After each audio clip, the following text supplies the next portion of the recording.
الرحمن الرحيم ويوم يحشرهم جميعا ثم يقول للملائكة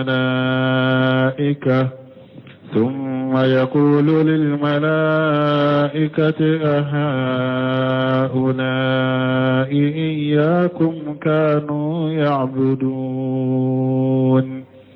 قالوا سبحانك أنت ولينا من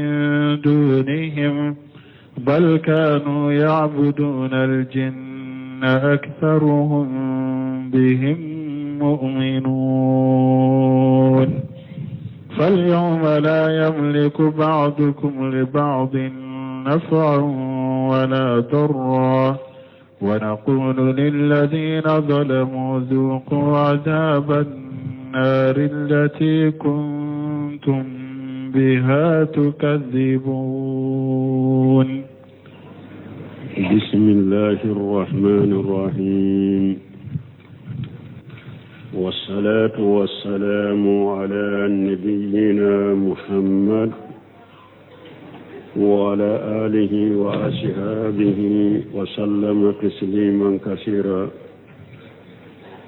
سبحانك لا علم لنا إلا ما علمتنا إنك أنت العليم الحكيم.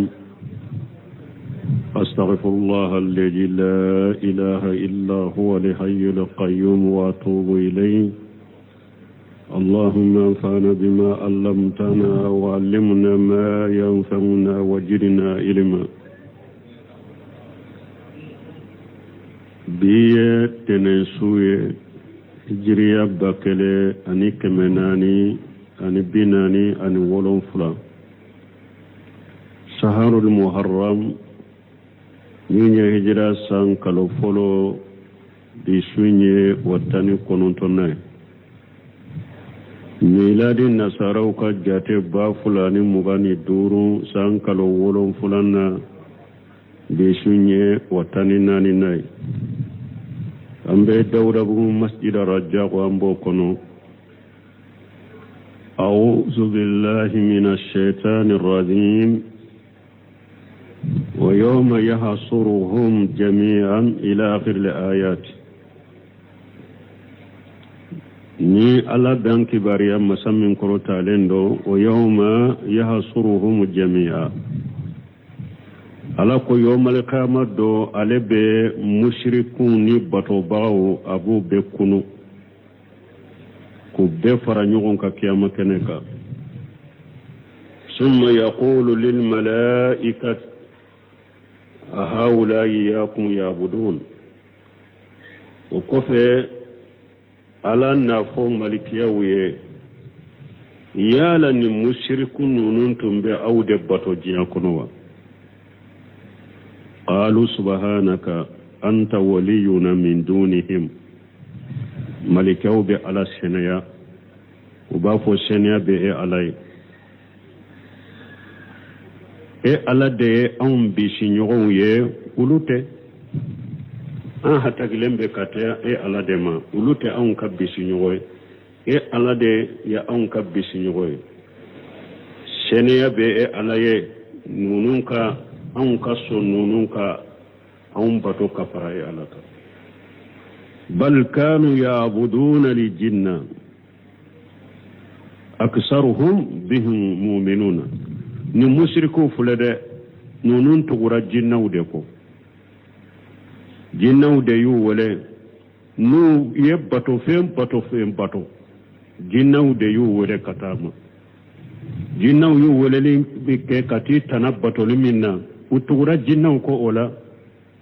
ewa o chaman dalen tumbe jinnaw dela falyoma bi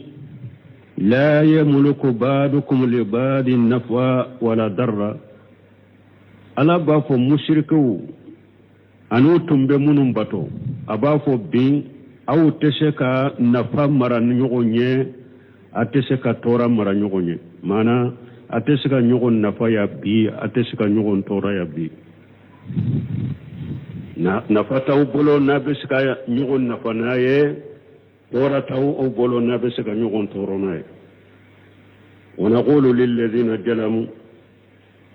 ala ko ale ba fo mo ye munu ye tonyali keni kafirani ala sosoe ayudo jahannaba kono aba fuma juru ajaban nari allati kuntum biha tukajibun ala ba fo ye tasuma la jaban nene atumbe ala ka ayo galontigeli minke jinya kono o sababu la ayetta suma kala jaban nene ابن كثير يخبر تعالى أنه يقرر للمشركين يوم القيامة على أروس القلائق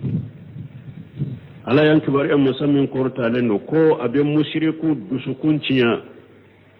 كو دسكاشي قيامة دو دانفين بيكون كاي أبي مشركو دسكاشي قيامة كنكا دانفين بيكون كاي فيشعل الملائكة الذين كان المشركون يجومون أنهم يعبدون على بين ملكاون ينكا مشركو تنبا قالون فو قلوب ملكاون منهم بطو أنهم يعبدون لأنداد التي هي على صورهم نركو مشركو يمين قالون فو قلوب بطو فيون دي بطو فيون منو يوب بلا ملكا سورولا نافورا كو مشركو تنبا ملكاو بطو ملكاو يركتو ويو كبتو فيون دو دي دي لكو بلا ملكا سورولا كبتو ليقربهم إلى الله جلفا ويا قالون فولي منك قولوا يكبتو فيون بلا ملكا سورولا كبتو برو وكوغر ألالا فيقول للملائكة ولا ألبا فم ملكاوية قيامة كنكا أهؤلاء إياكم كانوا يعبدون أبا فم ملكاو غابون ينكا يالا نمشركو تنباو دي باتو جيان كنوا أي أنتم أمرتم هؤلاء بعبادتكم يالا أودي ين مشركو نيامريا جيان كنوكو كاو باتوا ألا بي ملكاو ينكا نينا كما قال تعالى في سورة الفرقان كم لا يفو سورة الفرقان كنو تشغمي أنتم أدللتم عباد هؤلاء أم هم ضلوا سبيلا سورة الفرقان كنو ألا بافو مالك يوما نكا جوم منو فلني مشركين أو ديو فيلبا أوبي ويرد فيلنانو يري كابو شركا وكما يقول لعيسى عليه السلام نمبكم ني ألا بافو عيسى فنا يلكا كيشي باكا أنت قلت للناس اتخذوني وأمي إلهين من دون الله ألا بافو يسمى قيامة كنكا يالا إيدا يافو مغوية وكوكا إمنا أنيبا وكو فلمنا كوكب باتو فيونيا كفرالا كوا ألا بيسان ينكا إيدا ينفو مغوية قال سبحانك ألا موسى إيسا بافو على بافو انتغا لشانيا بيه ما يكون لي أن أقول ما ليس لي بحقي ألا تدغا نيه nka fɛn fɔ nka hakɛ tɛ min ye ne ka bato ne ba ka bato ne k'o fɔ mɔgɔ ne ka hakɛ tɛ bato ye o a ma daga ne k'o fɔ ne m'o fɔ mɔgɔ ye dɛ wa hakaja taqulu lil malaikatu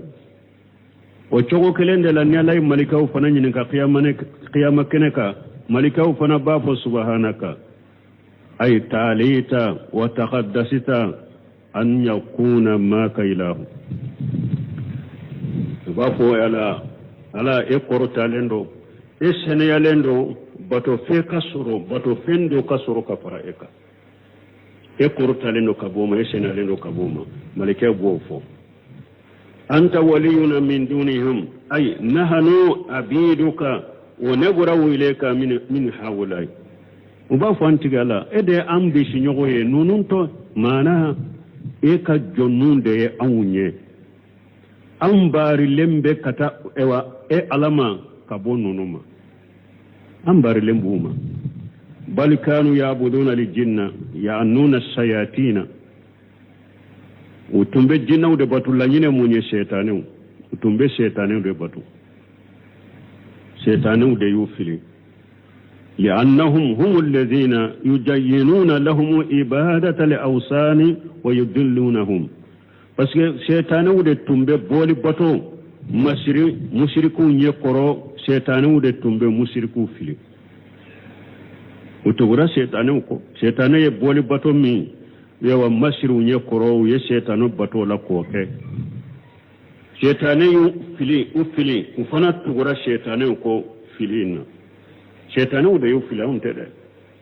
aksaruhum bihum mu'minun kama qala tabaraka wa ta'ala awa uchaman dalem be shetanu de la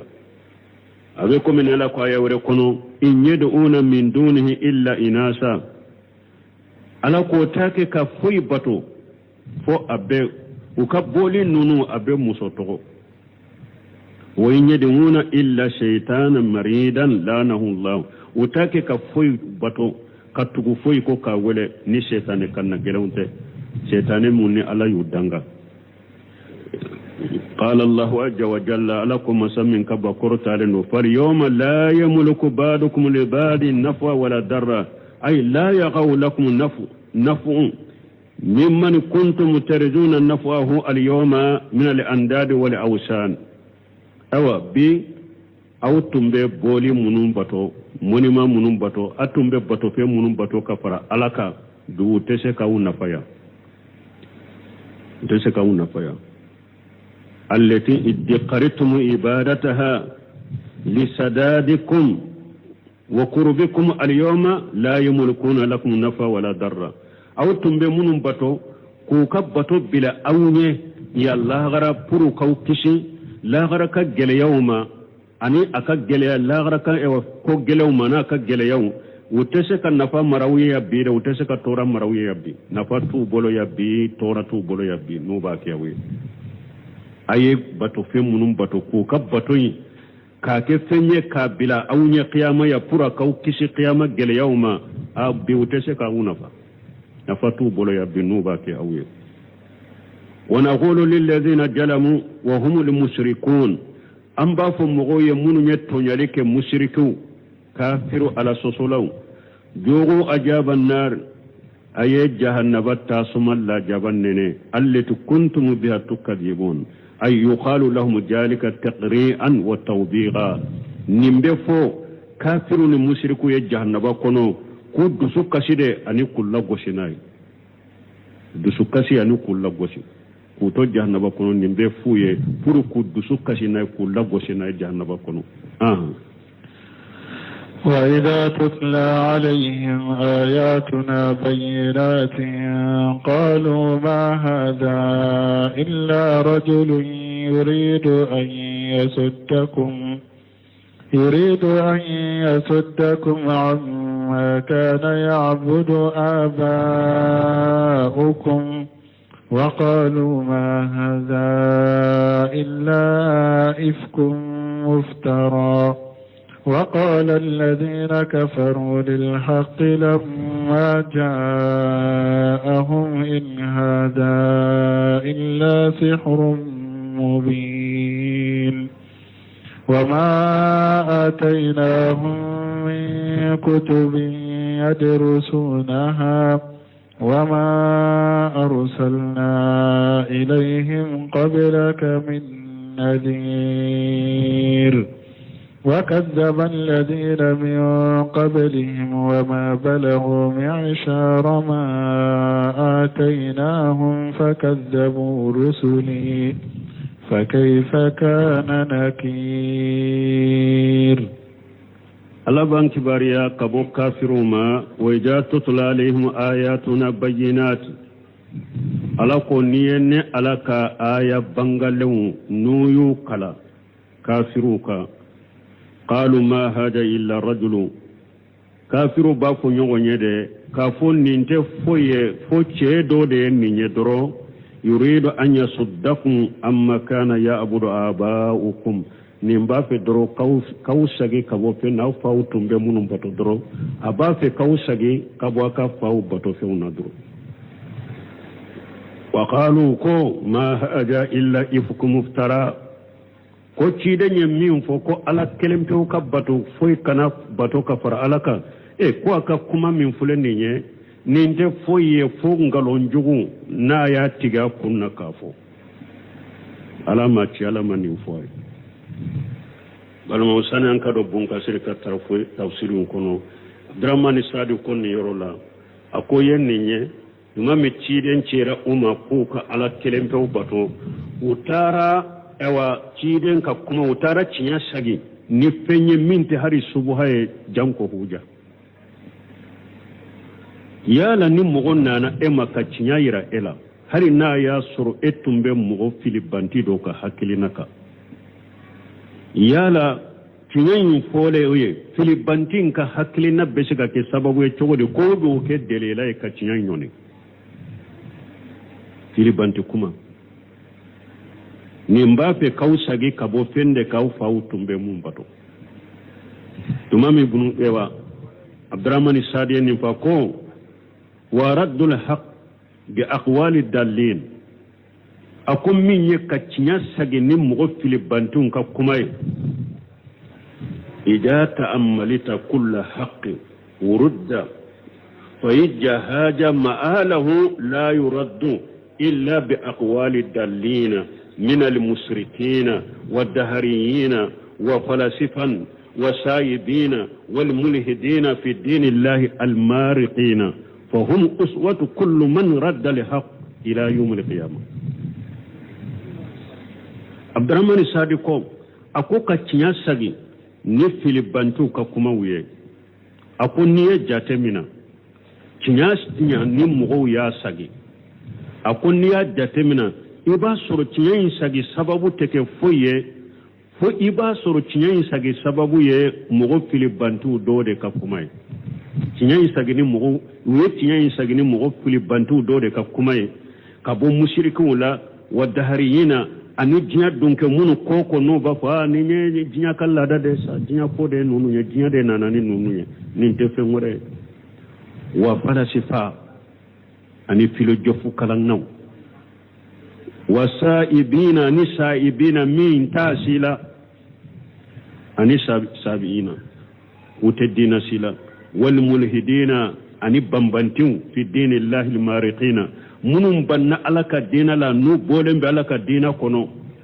fahum uswatu kullu man radda alhaq ila yawm alqiyamah aw mugo yecinya sage fukata qiyamah do iye nununde nomina ibe nununde nomina ye nununde ladege mugo ye cinya sage fo qiyama abe lesire nununda abe karamugo ye nununde mushriku fililewu dahariyinu falasifawu sabiyinu mulhidinu mugo ye cinya saga karamugo ye nununde Abdurrahman Sadika kuma nyenni yoroni deta wala cinya kuni sagira iba soro cinya imbe sagine filibanti do de kuma yika cinya sagi ma swama filibanti do wetu filibanti do de kofe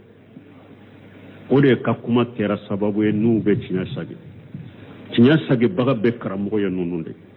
Abdurrahman Sadika kuma danaya ambe min foka faraka mbalum hari sisa niya ye sisa cinya sagi baga kacha hari karamo chamana munu nyereye jamia udoke diplomu ni fembu bolo munna sunna haqiqa karamogo yere desra katabi ni sunna haqiqa fo ka hadisa sahlen fo nu be hadisa yisagi kadelilaw sagi nu ma hadisa lafu yere uni ayelema ubona koro yelema munyake ilimul kalamu kalani ani mantiqa ni falasifa cinya be sagi karamogo bolo karamogo munu nye nin kalan sugu kala o tigi ni alama faraka ka cinya mina ka barake na ka gelede ilimul kalam mantiqa falasifa ewa nunun de fana kalan kacha jami'a chamanna ni saudiya yere ka jami'a ute ni sunna ni salafiya kisebe kalai jami'a chaman be ni taraye saudiya je nin kalaunde kacce imay ni mogo munun kalanay nu nana mogo be sunna haqiqa kan ye qur'ana kolofo ye hadisa fo inu tebbe e wo be hadisa sahali nyere sagi ha ube ubayi sai ko ba lafu ube ubeta ukaddamna sabili do bilaka doni ke baga shika kuma tefo ayere ka hakilna droka sabe ka bila hadisa ka dele la site fo e wo fo ita Allah suma ilimul kalamu kalani falasifa kalani mantiqa kalani o da to Sheikhul Islam Ibn Taymiyyah aye kitabu fula de dila mantiqa karaduke mantiqa ka kitabu fula mutawwala kitabu doy o kajja kitabu doy o kasru kitabu fula kitabu raddala lil mantiqiyina ninde mutawwala aka kitabu minaya kitabu fula min dila ninde kajja kun ninye kitabu e karaduke mantiqa tiguka ninya ka kitabu doy aka kitabu fulana ayo surunya naqd al mantiq li shaykh al-islam ibn taymiyyah kam mantiqi gurja ka boy naqd al mantiq ninde ya aka kitabu fulana ninde kasuru kateme doinka ibn samira rahimahullah tuma mi nyama abe kuma uyanyin kam mantiqu ni feunka ayin nin kitabu fula fo akon nin kitabu fulala naqd al mantiq akode kanye kalande makateme min kajja kitabu radar al-mantiqina akon ne digul mantiqi ko ode kanye kalande mbolo wala balmo ilimul kalamu ni fula shifa munu nana ne ciali bele bade bunto mi ayu kele de kosobe wori ato ahmad ibn hanbali aleko ilmu kalamu la akon lan yufliha sahibu kalamu abada sahibu kalamu abada ako ilmu kalamu tigi tenni rusura bara te ganya bara ahmad ibn hanbal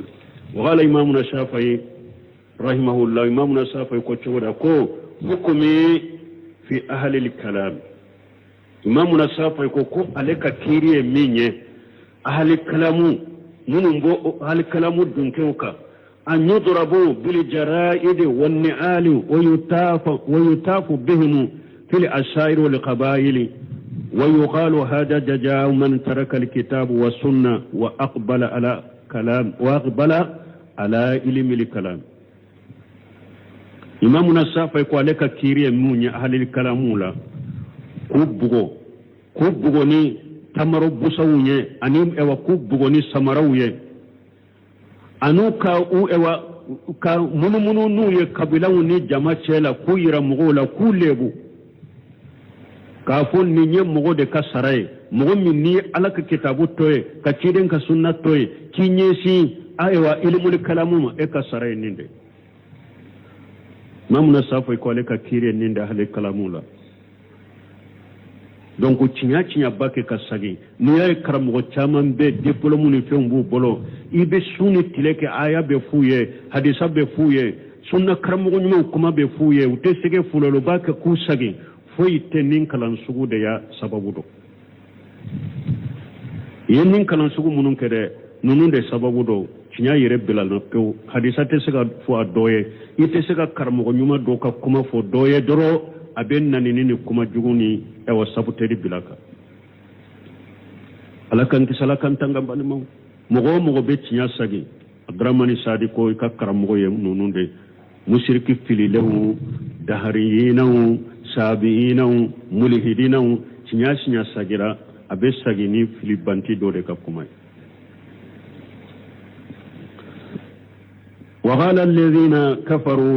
وقال الذين كفروا للحق لما جاءهم مغوت كو مغمن كافريرا وكو تياما تمام تيانا نانوما إن هذا إلا الشهر مبين كن انت فوي فود بالي بانغالي وما أتيناهم من كتب يدرسونه ألاكم مكة كافر مكة مشرك من فلك تشيدن كتيان ساجيته دلتو بولوكوي إما تيان ساجيني دليلاي parce que ne alama dele ka kitabu jiguka qur'ana nye kitabu mi nuyo okala namba fo ubu ka mushrika mun yo tiya sagile min ka ya dele la taw kitabu dela kitabu ma dele ka jiguka nu ya kala namba fo uyo kitabu de kuma fo ote kele fulan wama arsalna ilayhim qablaka min nadhir aw ne alama baga likala chuma enye fana cide ma cuma enye namba fo cide min kiru maka koroi ba soro de ka kuma bobolo o de ya to ma so etama o fana make kitabu ma dele ka duma qur'ana nye enye namba fo o ba ka kuma munun fo yobo o kitabu de la kitabu ma dele ka cuma enye cide ma dele ka cuma enye namba fo cide min kiru maka koro de ka kuma fulu bolo uyo de ka kuma ta ka e jabo de aso ima so tinyama o fana make wa kadzaba alladhina min qablihim mugo munun temena ulunye uye chide ungalon tiga yakoy chide ngalon tiga ma damena uluma mugo munun temena ulunye uye chide ungalon tiga yade ne ala yu halaki ala fule ka kankari de duye ku wajude ku somide ni aw banna kallimana ni chide na ya galon tiga ya mugo uye chide ungalon tiga ya unye amanya bolode u halakira de na fana dumera ka cide ngalon cigali kama tube halaki bena fana ma koma nana uluma jugumi oda ta ko kajjaba alladina min qablihim akum mugo wiyeb galon cigali ke ne ciyaye mugo we cide on ciya mugo we cide ngalon cigali mugo munun tamana ulume wama balagu misara ma atainahum makka kafirun mugo munun tamana awnye nu ye ciya galon cigali ne yu halaki awa ne ye nema ni fanga mindi uluma atanna ti aw bodo aw masi atanna ma folo ulu halaki raw de betoy fakajjabu rusuli nema ni fanga mindera uluma watanna ta aw bolo ulu ye ne alaka cide ngalon tigaya fa kayfa kana nakir cide ngalon tigani min kero bolo nyan nan kariyo ka chugudi ñaan nan kariyu ka cogola cogo min ka jugu kosobe ku halaki yughbiru taala anil kuffar bun kasiru ko ala ban kibariya ka bo kafiruma annahum yastahiquna minhu al-uqubata wal alima min al-azab ko kafirun ni janga kata kakale bolo anil la jabal min diminendo li'annahum kanu ja tutla alaihim parce que kafiru nunu fule utun kera nuye alaka ayaw kala uka wajatu alaihim ayatuhu bayyinatu utun kera nuye alaka aya bangalun kala uka yasma'unaha qaddatan tariyata min lisan rasulullah sallallahu alaihi wasallam ayayin jigini qur'an doro ani ayayi akan nugo annugo yali ubo soro kabo ciden nenka sallallahu alaihi wasallam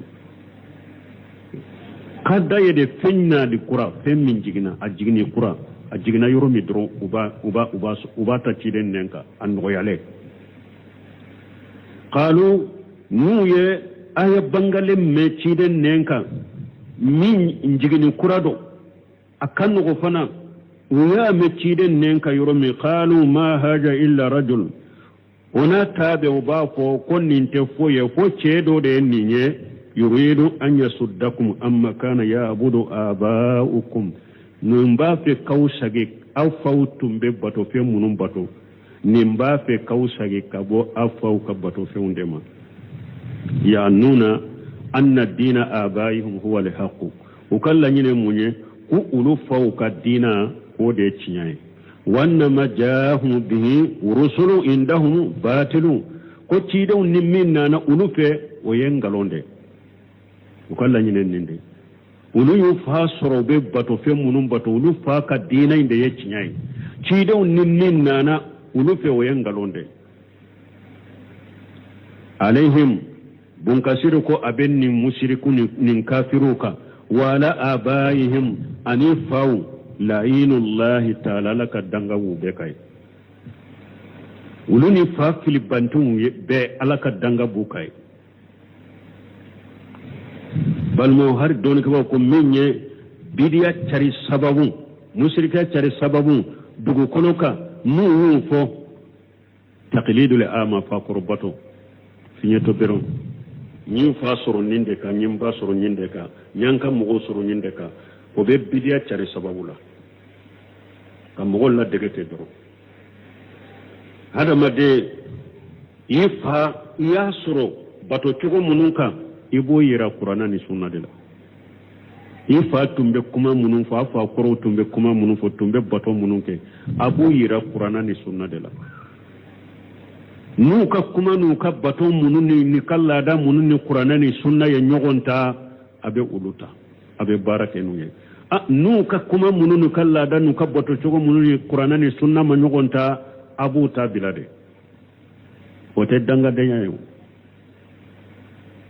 ala de ka bato be fembe ala de ka hakke be nye ala ka hakke be fakoro ka hakke nye koy ciden ka hakke be fakoro ka hakke nye uta be sumala ta de mani ciden ta nu tani ala sumana uta sumana la ta mani ciden ta nu kera kelenya kule nimmin ni ciden tani ala tani ciden ta make kelenye abo bilade fa in tanaza'tum fi shay faruddu ila Allah wa rasul alama fakoro shira iranna koy amakara mo iranna akon nanyi ay naye nyugon soso minna ayo sage kata qur'ana ni sunna ma ayo sage kata alama na cide ala ye qur'ana ye cide ni na yere be nyana ma yalla mbeta nyini kan na te nyana ma yalla la ka sunna fakoro shira ma ira mo wala de kramo kasira ma ira mo wala ika karamo kaina mankana kera chogo karamo kera chogo aka fota na ka keta abe yira delila dela min ni delay nyogon tabe barake nay kaina mankana ka karamo kera chogo nay kuma fo yake wali do ko della tala qur'an ni sunna kera qato ya bolo kana tuga ko katawula ibo bilade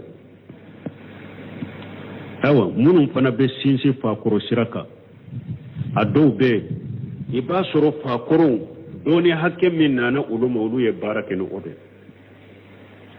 delila mana uluma mo ma soro min be hoja jo ulu ka mo ma soro min be delila ira ulula ulu ye min kala ka fa mo chogomi uyo ye barake ni o chogodela mo ma soro min bu hakkili jigi ka delila yurula ni min nyana mayra o chogola kasa o chogola o ka kibariya bani ala chella me emin nana akofe eye delila do afora koy a fawtumbe min kete utumbe min fote delila tenninna aw sinshiraka yomal khama do ala besega ya fa faw mawlutun tado de ulu ye doni ke nuka famu hakede me emi nyechiya do ibanna kamina yomal khama do ala bi mina ki jani jannaba kun ifa koro beseka kisi mete kisi de parce que delila nana e ma huja be jora e kasisa tembe fora huja te bolode e pe fa koro fana ala ma fo anka tugu kote ako tilka ummatu qad khalati laha ma kasabati wa lakum ma kasabtum ako afa koro na kamo folo nununya jama kulu de wo kanyana ma yake utara uye bara munun ke o kabara sarabu yalla gara naw fana be min ka be sara odela wala to doni ke bawo ko fe mogo ete nyinin kai kanye fe mogo la me nyefe mogo be se ka nyinin ka ko fe mogo la e fa munun temena nu utemena uye bara munun kala te nyinin ko la la me emi ewa mfana ye don soro emi ka don bila ala taka mu bila chiren taka kiyama la be se ka nyinin kai don ko fe mo te nyinin ka nyefe me la me nyefe mogo e be nyinin kai ko fe mogo la de donc aw kanka cinya de nyina ka ke cinya ka aka abe munu be bo awla akuto cinya ka sino qiyama u be nyinin ka wulula de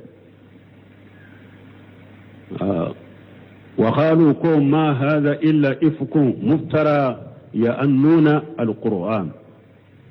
ko qur'anate foye fongalo ko cide nya tiga kundela kafo wala ma foy wa qala alladhina kafaru lil haqq lamma jaahum mogo ko mogo munun kafiriyara uko cinyama tumami cinyana numa ini haja illa shihrun mubin konnin te foye fo dabali min bangale no do aka dabali te dogo yerela uma to ko dabali do usagira kake ko dabali bangale bani makanna geleni bambanti ani mogo min ne abe filibanti do nofe amanye de abe kuma munun fo cinyama abe kuma jugu bambanti kanna gele na be karamo jugu dore ko ube abe filibanti dore ko ube filibanti dore ka hakilina ba bolo o te so cinyama de illa ma rahim rabb qala allah ta'ala alakum masamin kurtalendo wama atainahu min kutubi yadrisunaha wama arsalna ilayhim qablaka من نذير أي ما أنزل الله على الأرض من كتاب قبل القرآن ألما كتاب جيجي أرابو كقرآن جانكو أنه فو أرابو يمين فو kitabu min duruma qur'ananye ubodeka kitabu maduma qur'ananye kele wama arsalna ilayhim nabiyya qabla muhammad sallallahu alaihi wasallam aw nabi nyuma fana ma chuma muhammadu nye namba fo nabi nyuma mun churuma ku kor muhammadu nye ubode taka o fanate وغير كانوا يودون ذلك ويقولون itumbo nata fana de sanu qur'ana ka jigi itumba nata kitabu ka jiguluka utumba kanu kitabu ka jiguluka utumba fo law jana an-naziru aw unzila alaina kitab lakunna ahada min ghayrina utumba ke ka fo koni baga wali kala tunna amma ni ewa qur'ana kitabu do jigina anka ko ambe kanda katemanta nanka utumbe nimfo falamma manna Allahu alaihim bidhalika tumami ala yafunan shiriya ko kani oye kitabu nanuma ciden ciruma kajabuhu wajahaduhu wa anaduhu uyagalon tigaya ubanama uyakanna gele takasere ثم قال تعالى كف لكم مسمين كرتالندو وكجب الذين من قبلهم أي من الأمم ألكم من تمنون تمنا أولونيه وفنا يتشيدون قالون تليا أولونيه وما بلغوا ميسار ما أتيناهم قال ابن عباس رضي الله عنهما أي من القوة في الدنيا ابن عباس كو ne ye fanga min di o jama kulum munun ye cide ngalon tiriya makan kawunye maka kafirunye ne ala ye fanga min di uluma jiya kono atanna madi makan kawuma atanna maduma kama qala taala comme ni ala kuma samin korota leno afalamu yashiru fil ardi ala ko umatte tamadugo kolo kakawa na fare kolo na dusukunye fayanzuru yalu numa tamadugo kolo kawa nu fare kolo ni dusukunye fayanzuru kayfa kana aqibatu alladhina min qablihim ukallaje mu'minun temina ulunye ulaban kera chokomi kanu aksara minhum wa saddaqu wata mu'minun temina ulunye nu ulu halakira nu laba manye ulu tu jamatun kacha kateme maka kafiru ka jamaka fanga min tumbula ka fanga tun ka giri kateme maka kauka ne Allah ya ulu halaki ay wama dafa zalika anhum ajaba Allah fanga min jamamin tumbe ubolo fanga min tumbula kuma shaka alaka Allah jabanyo ne kabuka kuma mai halakin nanu wala raddahu amma shaka sage kabuka fana bal dammara Allahu alaihim lamma kajjabu rusulahu ala yube gurja tumami ya alaka cidon galontiya ala yu gurja wali haja qala ninde koso alako fakajjabu rusuli uyenne alaka cidon galontiya fa kayfa kana nakir nyan nan kariu ka chogodi ay fa kayfa kana iqabi ngajanga katakeru ka chogodi onakali nkanyangele keru ka chogodi wa intisari rusuli nkaddemeli nkachidon demeli kera chogodi awati ñu janga kata ku halaki janga kata min ka gele kosobe ku nyangi kinka chido ku deme uka kinka chido ndeme nyoke awa babali de ro kankar madade ro makka kafiru na fana domera chiden galon tigelika minyi nimman to munun temina awunye fanga min bula na tanna taw bolo mi nyu soro anyona baw soro de na fana matube kasaga ko aha قل إنما أعظكم بواحدة أن تقوموا لله مثنى وفرادا ثم تتفكروا ما بصاحبكم من جنة إن هو إلا نذير لكم بين يدي عذاب شديد قل محمد أفوye إنما أعظكم بواحدة نبأ نعمرني كوكلندي أن تقوموا لله مثنى وفرادا أكولي كجوني عليك على ده أكولي كجوني عليك مغفلا كان ولي نيغون في وبي مغو كلين يري كلين كان ولي ثم تتفكروا وكفي أكميري كتاشي أي ربنا دو ma bi sahibikum min jinnati aw yere bena do ko aw to nyogo min na ka cidenye ko fatala ayen nin ke doro dramani sari ko kon ni musirku tunjora nin ninye ku tumbe kandalay hakili ke minna nu tunjora nin ninye ni nyamare kay ndoro mo fula ay wuli nyogon fe ciden ka kuma abe kuma munun fo aku jatemina aka jogo aku jatemina aka donyoro aka bonyoro aka nyanamaya chogo aka be kolosi ka be jatemina o kufe aka ta sigi ka miri aw yere bena do ko fato teninye aka kuma ute fato kuma uye jogo munun bala fato jogo ute ke wale munun bala ka fato ke wale ute na tunyen ninka ko ni musirki kafiru tunyen ninka ni dusun kala shi tumbe kandai mo fula ayere ka wuli ci dembe kuma munun fo aku jatemina aka jogo aku jatemina adonyoro na bonyoro aku jatemina aka nyana mo ya chogo aku jatemina nayo obedo akata sigi ka miri ka tagashi ayere bena do ko fatote ube ni kelendo ekele ni ninche ci den ka kuma jatemina aka ke wala jatemina aka jogo jatemina awa adonyoro na bonyoro na nyana mo ya chogo abe jatemina ikata sigi ka miri yere bena do ko mamaro te fatoy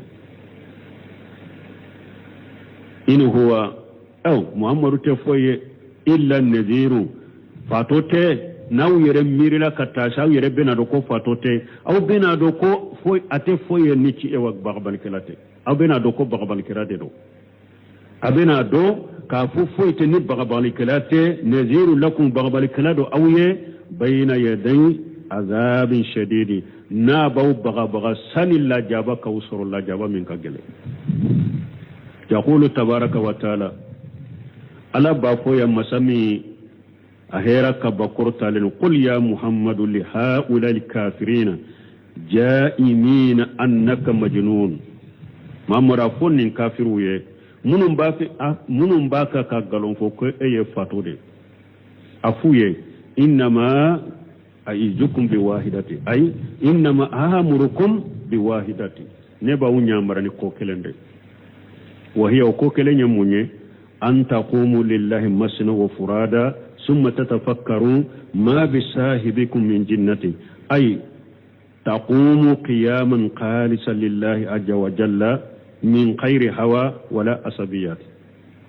mbawunya mariyade aka wuli ka joni alay kaw dusukun kala si alay nin dungo aka nin dungo bila ka supporteriya ngalon ka ko dabila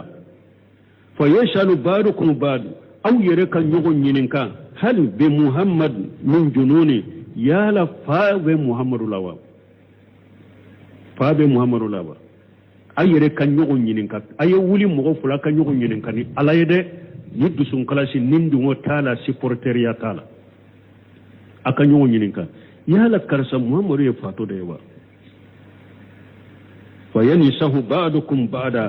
aw ka konan jake nyogonye aka konan jake nyogonye summa tatafakkaru nawulila ka nyogon nyininka ka konan jake nyogonye ni dusukun kalashe nindungo borala supporteria borala ayo nyogon nyininka nin tawra yala mahamure fatobe fatote summa tatafakkaru o kofe akamiri ay yanzuru rajulu li nafsihi fi amri muhammad sallallahu alaihi wasallam na yin yugo nyinin kan konnan janen chola o ko ta kelen mo kelen kata miri iyere kallaje muhammad ko iyere kallaje iyere la o yashalu khayrahu min an-nas ansanihi iki tanafana nyinin ka ciden ka kibariyama in askala alaihi ni iyere miri la ciden ka ko min na nyagambiray bolon i mo se ki iyere ye ola iki tanan nyinin ka ala ويتفكر في ذلك دونك ني تنانين كا ولا ناي مين فو إكا سيغي إكا تاسي إكا ميري ناي نين كا بتياي مامور يمين يا بنودو ولهذا قال تعالى ولقص لكم مسمين كرتالنو أن تقوموا لله مسنا وفرادا ثم تتفكروا ما بصاحبكم من جنة o ko fa ka wuli mogo fula u be mogo kelen ka wuli ni yere i ka ciden ka ko jate mina i ka mogo ɲininka o ko fe yere kata sigi ka taasi ka miiri mamadu ye min ye i bono dɔn i bena dɔn ko fato tɛ wa qawlu taala ni ala ko in huwa illa nadhiru lakum bayna yaday azabin sadid an ibn abbas radiyallahu anhuma qala nana ibn abbas bolo ni ala ko ciden ɲawuma bagabagalikɛla de n'a b'aw bagaba janga kata min ka gɛlɛ ibn abbas nana bolo radiyallahu anhuma qala sayyida an-nabiyyu sallallahu alaihi wasallam safa jata yawmi ko dondo la ciden yelela safa kuluinka fa qala ya sabahahu arabu bennin fode nu ba fe mugo ka fara ɲɔgɔn ka teliyala akoro de u bolo aywa jugu bena awma sogoma de jugu bena awma sogoma bon nin fora doro bebe ɲɔgɔn sɔrɔ ya be min fo abe min ka bake n'u b'a fɛ ka fara ɲɔgɔn kan jɔrɔna u bɛ o de kɛ fastamat ilayhi quraish ciden ye nin kuma fɔ dɔrɔn quraish bɛɛ farala ɲɔgɔn kan ciden kɔrɔ faqalu ma laka u ko ciden na mun don mun bi ye faqala araytum law akhbartukum anna al-aduwa yusabbihukum aw yumasiukum amma kuntum tusaddiqun aw yumasiukum amma kuntum tusaddiqun ciden ko ayin kibare yala ninne ya foye sisa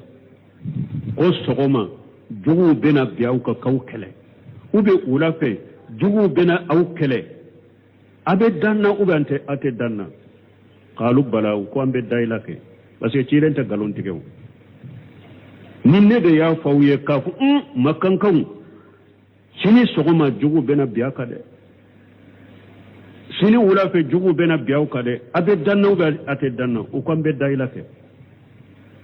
qala sallallahu alaihi wasallam aw ciden ko la ka taruna kisibaka fa inni najirun lakum bayna yadi ajabu shadidu aw kunne ye bagabagali kelaw aw ye ne bagabagali kelaye aw ye la jaba minna ka gelede min ye qiyamaka la jaba fa qala abu lahab tabbalaka ali haja jama'atana min fore abinanke abu lahabi ako tabbalaka halaki be ako man fara ɲɔgɔn ka foyi kama ni nin tɛ fa anjala allahu azza wa jalla ala ye aya jigi masa min ka ba korotalen no tabbat yada abi lahabi wa tabba ako ala ye abi lahabi bolo tiɲa ka halaki ka yɛrɛ halaki وقد تقدم عند قوله تعالى وانذر أسيرتك الأقربين بن كثير كو عليه النفو ني حديث فو آية من وانذر أسيرتك الأقربين سورة الشعراء أكو ني حديث فو كتمه كبا ولا أدو كوني مونيا بغبغلين كوني مونيا تشيدن تشيرا مكان كوماري كو بغبغا سني لاغر الله جبا كسر تشيدن الله سوما فنا وانبالمو كايرا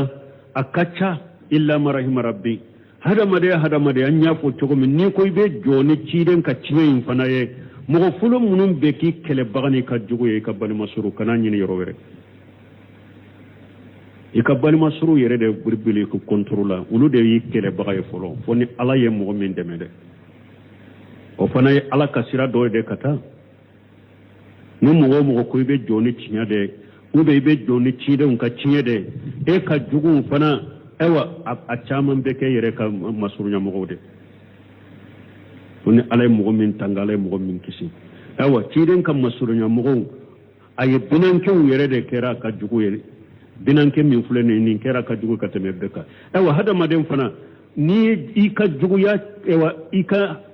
ni mɔgɔ min ka juguya fana cayara ala bɛ ewa e fana ni jugu tɔ bɔ ɲɔgɔn na depuis diɲɛ kɔnɔ ka halaki dɔ se ma jugu tɔ sɔrɔ jugu caman tun bɛ ciden na abu jahali y'a jugu ye kafiri do a jugu do a caman tun bɛ mɛ ciden ka binankɛw la binankɛ naani fula kɛra silamɛ fula tora u ka kafiriya kan abbas ani hamuja olu silamɛyara abu lahabi ani abu talibi olu tora kafiriya kan mɛ abu lahabi ka tora ma se abu talibi o ye ciden dɛmɛ dɛ a sara ka kafiriya kan ye ciden dɛmɛ dɛ mais abu lahabi de y'a tɔɔrɔ sino kafiri caman tun bɛ Maka koyi mais mun n'ale tɔgɔ taara mun n'ala y'ale ta tɔgɔma kuranna kɔnɔ fo k'a ka tasuma kolo fɔ a ye a ka tasuma minɛnen fɔ a ye bɔcogo t'a la tasuma min kɔnɔ ala yɛrɛ de Abu Lahabi dumuni fɔ jahanaba kɔnɔ k'ale tɔgɔ fɔ k'a ka jahanaba dɔn fɔ k'a ka jahanaba kolo fɔ a ye mun na ale fana ka tɔɔrɔ bonyana ciren ka ka tɛmɛ a ka balimasɔrɔ kafiru tɔ kan Abu Lahabi yɛrɛ tun yɛrɛ ni ciden taara arabu nana hijiyɔrɔ la ni ciden taara arabu kabila minnu na ayiwa k'a fɔ ala ye n ci dɛ qulu la ilaha illallah tuflihu jɔn bɛ n dɛmɛ ka ala ka cidenya lase Abu Lahabi tun bɛ taa nɔfɛ dɛ ni ciden y'a ka dantigɛli kɛ ka ban a b'a fɔ a kana da la dɛ an yɛrɛ ka den de don a ye fakoro diinɛ de bila ka don diinɛ wɛrɛ la jama bɛ cari ciden na o de y'a ta ala y'a tɔgɔ ta kuranna kɔnɔ k'a ka halaki fɔ ka sɔra jiga k'a ye ala kan kisi ala kan tanga min ye tiɲɛ kanu ani tiɲɛ ala ka yira n na ka baara nɔgɔya n ye ka nkalon yira n na kan kisi nkalon kɛlɛ ma ala ka kɛ n'an bɛ tiɲɛ kanu n'an bɛ tiɲɛtigi kanu n'an b'u dɛmɛ subhanaka allahumma rabbana bihamdika ashhadu an la ilaha illa anta astaghfiruka wa atubu ilayk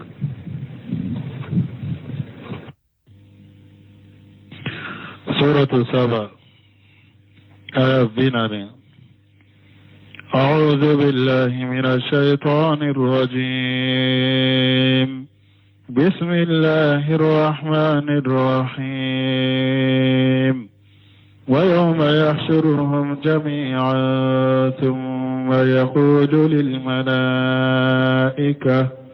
ثم يقول للملائكة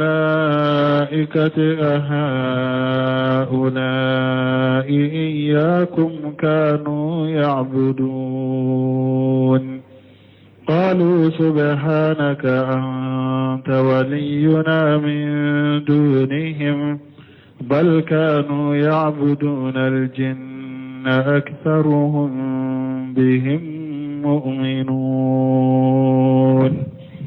فاليوم لا يملك بعضكم لبعض نفعا ولا ضرا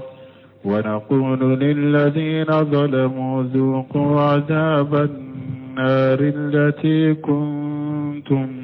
بها تكذبون بسم الله الرحمن الرحيم والصلاة والسلام على نبينا محمد وعلى آله وأصحابه وسلم تسليما كثيرا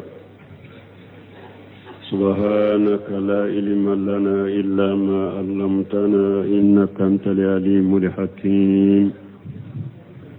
أستغفر الله الذي لا إله إلا هو الحي القيوم وأتوب إليه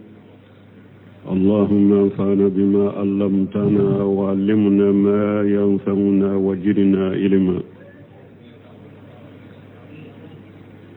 بيه تنسوي هجريا بكله أني كمناني أني بناني أني ولون فلا شهر المحرم من هجرة سان كالو فلو بسويني وطني كونتوناي miladi nasaraw ka jate ba fulani mugani duru san kalo wolon fulanna be sunye watani nani nay ambe dawda bu masjid ar-rajja wa ambo kono a'udhu billahi minash shaitanir rajim wa yawma yahsuruhum jami'an ila akhir al-ayat ni ala dan kibariya masammin korota lendo o yawma yahsuruhum jami'a ala ko yawmal qiyamah do alebe mushrikun ni bato bawo abu be kunu ku be fara nyogon ka kiyama keneka summa yaqulu lil malaikati ahaula iyyakum ya'budun o kofe ala na fo malikiyawu ye yala ni mushrikun nunun tun bɛ aw de bato diɲɛ kɔnɔ wa قالوا سبحانك أنت ولينا من دونهم ملكو على السنيا وبافو السنيا بي علي على دي أم بيسينيو يه ولوته حتى كلام بكاتيا على دما ولوته أم كبيسينيو على دي يا أم كبيسينيو سنيا بي علي نونونكا أم كسو نونونكا أم باتو كفراي على بل كانوا يعبدون الجن أكثرهم بهم مؤمنون نمشركوا فلده نونون تغرى جنة ودكو جنة وديو ولا نو يباتو فيم باتو جنة وديو ولا كتاما جنة وديو ولا لي بكتي تنباتو لمنا وتغرى جنة وكو ولا ewa uchaman dalen tumbe jinnawdela falyoma bi la yamliku ba'dukum li ba'din naf'a wala darra ala ba fo mushriku anu tumbe munum bato aba fo bi aw teseka nafa mara nyugonye ateseka tora mara nyugonye mana ateseka nyugon nafa ya bi ateseka nyugon tora ya bi nafataw bolo na besika nyugon nafanaye tora taw o bolo na besika nyugon toronaye wa naqulu lil ladina jalamu ala ko ale ba fo mo ye munu nye tonyali keni kafirani ala sosoy ayudo jahannaba kono aba fuma juru ajaban nari allati kuntum biha tukajibun ala ba faye tasumal la jaban nene atumbe alaka ayo galontigeli minke jinya kono o sababu la ayetta suma kala jaban nene ابن كثير كو يخبر تعالى أنه يقرر للمشركين يوم القيامة على أروس القلائق على ينكبر أما سمين قرط علينا كو أبي مشركو دسكون تيا كو دسكاش قيامة دو دانفين بيكون كاي أبي مشركو دسكاشي قيامة كنكا دانفين بيكون كاي فيشعل الملائكة الذين كان المشركون يجومون أنهم يعبدون أنا بملكاون جنينكا مشركو تنبا قلون فو قولوا بملكا منهم بطو أنهم يعبدون الأندار التي هي على صورهم مشركو يمين قلون فو قولوا بطو فيون دي بطو فيون منو يوب بلا ملكا سورولا نافورا كو مشركو تنبا ملكاو بطو ملكاو يركتو ويو كبتو فيون دو دي ديلا كو بلا ملكا سورولا كوبتو ليقربهم إلى الله جلفا ويا قالون فولي منك كولو يكبتو فيهم بلا ملكا سورا ولا كوبتو برو وكوغر على لا فيقول للملائكة ولا ألباكم ملكا ويا قيامة كنكا أهؤلاء إياكم كانوا يعبدون أباكم ملكا وابوني نكا يالا نمشركو تنباو دي باتو جيان كنوا أي أنتم أمرتم هؤلاء بعبادتكم يالا أودي ين مشركو نيامريا جيان كنوكو كاو باتوا على بملكا ونينكانينا كما قال تعالى في سورة الفرقان كما لا يافو سورة الفرقان كنو تشغمي أنتم أدللتم عباد هؤلاء أم هم دلوا سبيلا سورة الفرقان كنو ألا بافو ملكا وما neka jom munun fule ni mushrikin nuna aw de yu fili ba ube wiyere de fili nanu yere kabo shiraka wa kama yaqulu li Isa alayhi salam nimbe kom ni ala ba fo Isa fana yala ka kisi baka anta qulta lin nasi attakhijuni wa ummi ilahayn min dunillahi ala ba fo Isa ma qiyamah keneka yala ede ya fo mo yewa kuka emina aniba ukaw fula mina kaw ke bato fenye ka farala kawa ala be isa nyini kayde nin fo mugo ye qala subhanaka ala Musa Isa ba fo ala ba fo ntiga la shaniya biye ma yakunu li an aqula ma laysa li bihaqqi ala te daga ne nka fen fo nka hakete minye ne ka bato ne ba ka bato ne ko fo mo ne ka hakete bato yo ama daga ne ko fo ne mo fo mo yede wa hakaja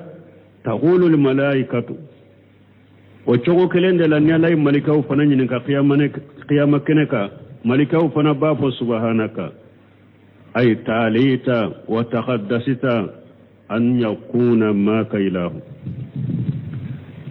ba fo ala e kortalendo e seneyalendo bato fe kasoro bato fendo kasoro ka fara eka e kortalendo ka boma e seneyalendo ka boma malikaw bo fo أنت ولينا من دونهم أي نحن أبيدك ونبرأ إليك من هؤلاء وبافو أنت قال إذا أم بشنيوه نونتو معناها إيكا جنون دي أونيه أم باري لمبه كتا إيوا إي ألما كبون نونما أم باري لمبوما بل كانوا يعبدون الجنة يعنون الشياطين utumbe jinnaw de batu la ñine muñe shaytanew utumbe shaytanew de batu shaytanew de yufili لأنهم هم الذين يجينون لهم إبادة الأوثان ويدلونهم parce que shaytanew de tumbe boli bato mushriku ñekoro shaytanew de tumbe mushriku fili utugura shaytanew ko shaytanew boli bato mi yawa mashiru nye koro ye shetanu bato la koke shetane yu fili ufana tugura shetane ko filina shetane da yu fila untede aksaruhum bihum mu'minun kama qala tabaraka wa taala awa uchaman dalem be shetane udela abe ko minala ko ayawre kono in yad'una min dunihi illa inasa ala ko take ka foy bato fo abe ukaboli nunu abe musotogo wa yad'una illa shaytanan maridan lanahu Allah utake ka foy bato katugu foy ko ka wele ni shaytane kanna gelunte shaytane munni ala yudanga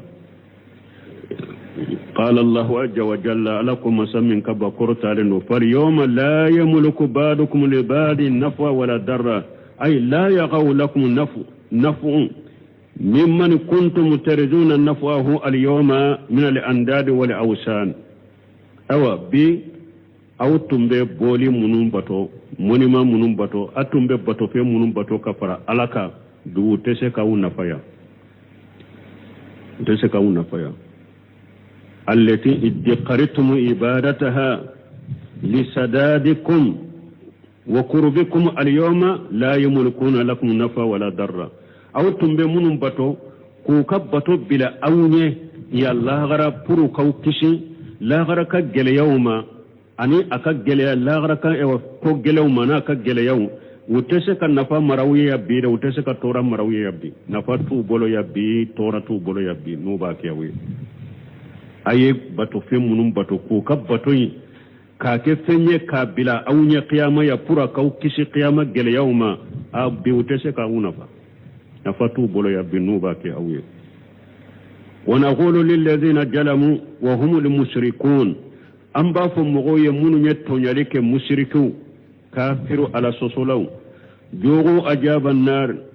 aye jahannaba tasumal la jabannene allati kuntum biha tukadibun أي يقال لهم ذلك تقريعا وتوبيغا نمبفو كافر مشرك يجهنم كونو قد سكشده أن كل غشناي